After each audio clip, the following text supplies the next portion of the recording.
കഴിഞ്ഞ കുറെ കാലങ്ങളായി മതങ്ങളും പൗരോഹിത്യവും മനുഷ്യ സമൂഹത്തെ കൊണ്ടുചെന്ന് എത്തിച്ചു നിർത്തിയിരിക്കുന്നത് ഒരു മഹാവിസ്ഫോടനത്തിന്റെ വക്കിലാണ്. ഏതു നേരവും പരസ്പരം ഏറ്റുമുട്ടാൻ പാകത്തിലുള്ള മനസ്സുള്ള മനുഷ്യർ. എവിടെ നോക്കിയാലും കലഹങ്ങൾ. കുടുംബത്തിൽ മാതാപിതാക്കൾ, മക്കൾ, അല്ലെങ്കിൽ അയൽവക്കക്കാർ, സമൂഹം, എവിടെ നോക്കിയാലും മതത്തിന്റെ പേരിൽ പകയാണ്. എല്ലാം ഭിന്ന ഭിന്ന ധ്രുവങ്ങളായി തീരുന്നു.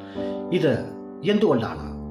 ശാസ്ത്രത്തിന്റെ വികാസങ്ങളെ മുഴുവൻ മതങ്ങളുടെ കണ്ടെത്തലുകളായി പരിണമിപ്പിക്കാൻ പാകത്തിനുള്ള ഭരണകൂട വർഗവും കൂടി ചേരുമ്പോൾ ഈ ഭയാത്മകതയ്ക്ക് വല്ലാത്തൊരു ശക്തിയായി അത് വളർന്നു വരികയാണ്.